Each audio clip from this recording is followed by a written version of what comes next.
Всем добрый день, друзья мои. На фоне этого красивого леса хочу рассказать вам одну удивительную историю. И, может быть, это будет уроком для нас всех, чтобы мы осознали, что у всех живых существ на Земле есть душа. И они понимают и чувствуют боль, и нашу боль, и свою. Где-то 8 лет назад ко мне пришла женщина, и она искала своего сына, который пропал. Пропал примерно 5 лет назад. Слухи были противоречивые, говорили, что его видели недавно, что он жив, то ли перепутали с кем-то. Несколько раз ее приглашали на опознание тела, и это оказывались не ее, то есть не ее сын. Вы представляете морально, как тяжело человеку.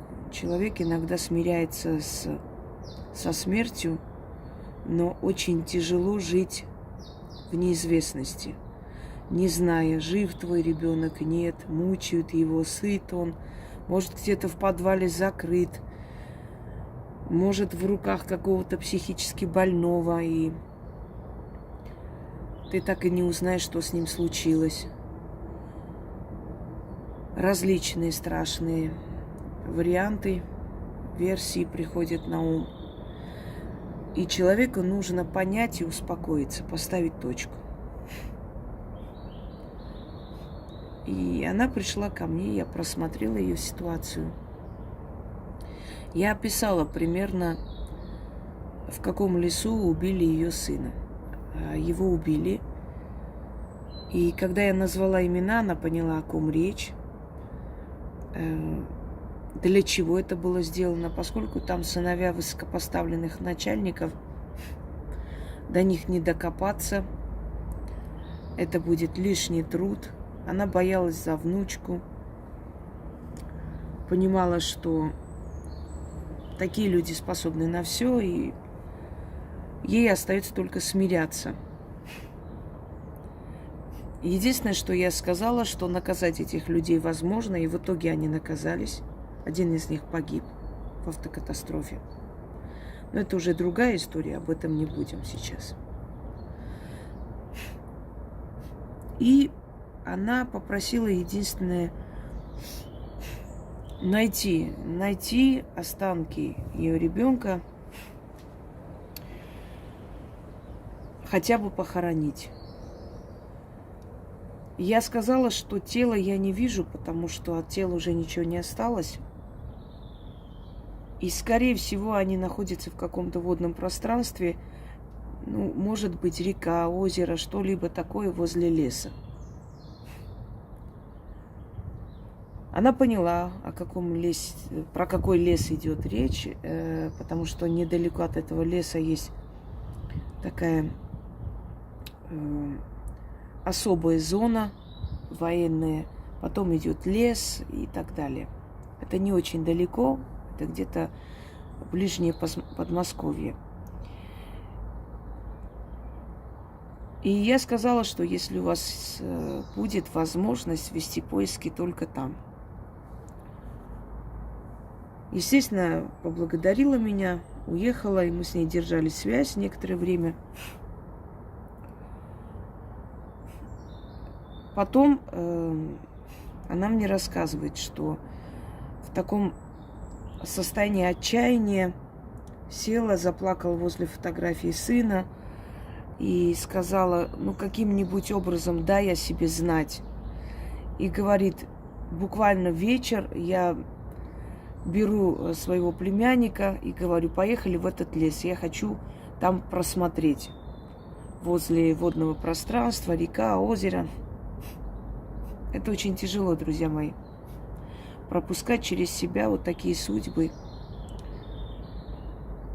когда некоторые говорят о том, что я бываю выжатая, обесточенная, мне хочется этим животным сказать: а вы когда-нибудь пробовали видеть чужую смерть, встать между человеком и его смертью? Вы когда-нибудь смотрели в глаза матерей, которые ищут своих детей? В глаза людей, у которых дети на войне погибли или в плену находятся, и ты помогаешь им вызволить их из плена? Вы когда-нибудь в такой ситуации оказывались, когда брали на себя человеческое горе и тащили? Вам откуда понять, почему человек обесточенный бывает, почему уставший бывает? Потому что вы никчемные существа по жизни, поэтому не понимаете, какую тяжелую миссию выполняет ведьма. Так вот, она поехала туда и говорит: к озеру не подошла, но, как бы, насколько я поняла, там где-то водное пространство. Идти нужно было долго, уже темнело. И она встала посреди леса и вот начала дико кричать: сын, ну если ты здесь меня слышишь, ну дай знать о себе, покажи мне хотя бы, где ты, как я могу тебя забрать домой и похоронить. И вот она начала кричать, рыдать, племянник начал ее успокаивать, еле-еле усадил обратно в машину, привез домой. И она вот в таком состоянии ложится спать, и ей снится собака. Ей снится белая собака. Эта собака подходит к ней и говорит: я тебе покажу, где твой сын находится.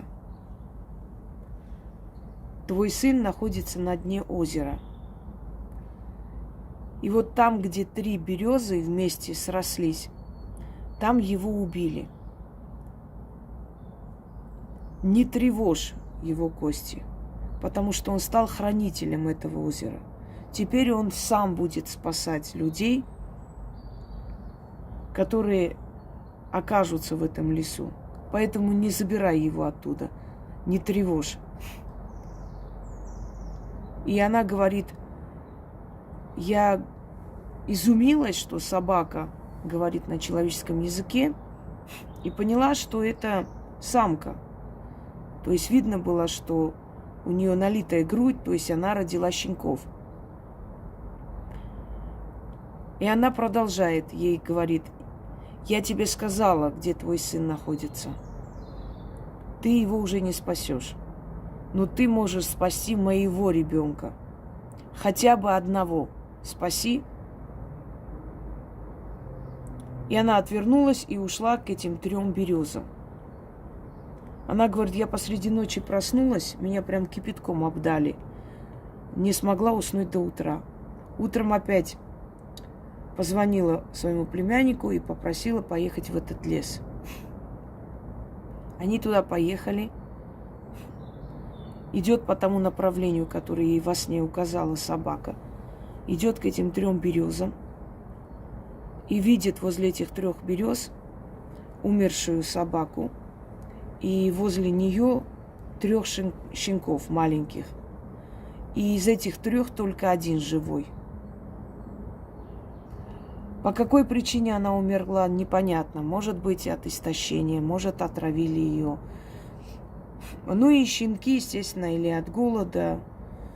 Они слишком маленькие, чтобы выжить в лесу. Но 1 из них живой. 1 из этих щенков плачет, кричит, скулит. Точно такой же белый щенок. Какая-то смесь породы, знаете, как лабрадора с дворняжкой. Что-то в этом роде. Потому что потом она мне отправляла эту собаку, фотографию. И она говорит: я схватила этого щенка, как будто нашла своего ребенка.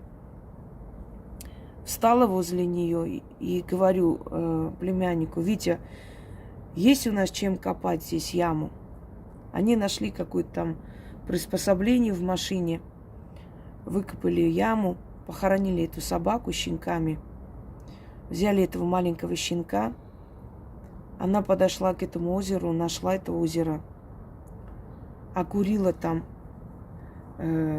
благовоние, поставила свечи, заплакала, поговорила со своим сыном и поняла, что если у нее какие-то трудности, она должна идти к этому озеру. И забрала эту собаку к себе. И вот этот пес веселый, радостный, он всеобщий любимец стал. Они его очень любят. И с тех пор она приезжает часто к этому озеру. Она не тревожит останки сына, как ей было сказано. Но всегда, когда приходит, точнее, приезжает к этому озеру, садится, говорит с сыном, возила как-то внучку туда показывать. И у нее такое ощущение, что он действительно ее слышит, потому что после этого всегда приходит во сне. Она слышит его голос дома. И вот в трудные минуты все время ее тянет туда.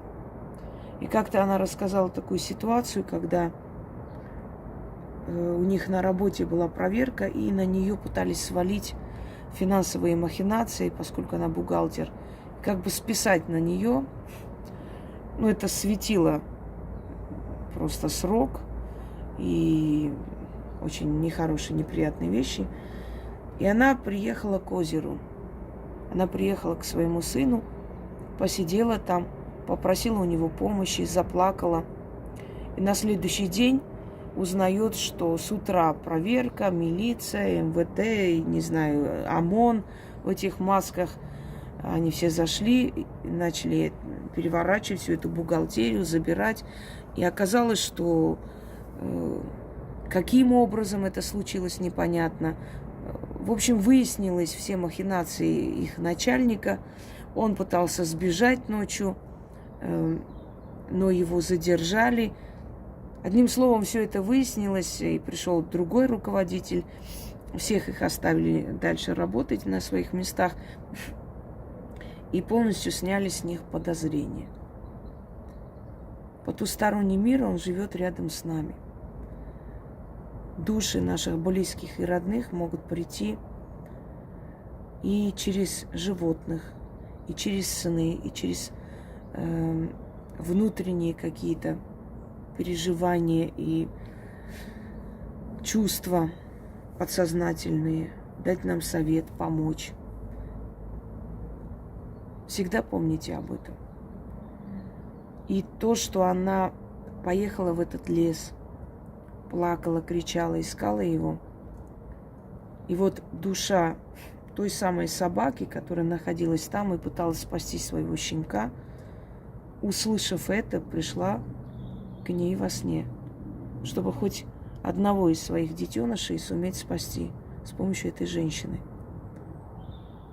Мир духов, мир теней, тонкий мир, он нас слышит и отвечает. Ко всему относитесь серьезно. Ко всему относитесь как послание оттуда, как подсказка. Поверьте мне, в мире очень много подсказок, просто мы их не замечаем. В отличие от наших предков, наша связь с мирозданием, с природой, к сожалению, закрылась за века рабства. Но постепенно открывается. И нужно, чтобы открывалось.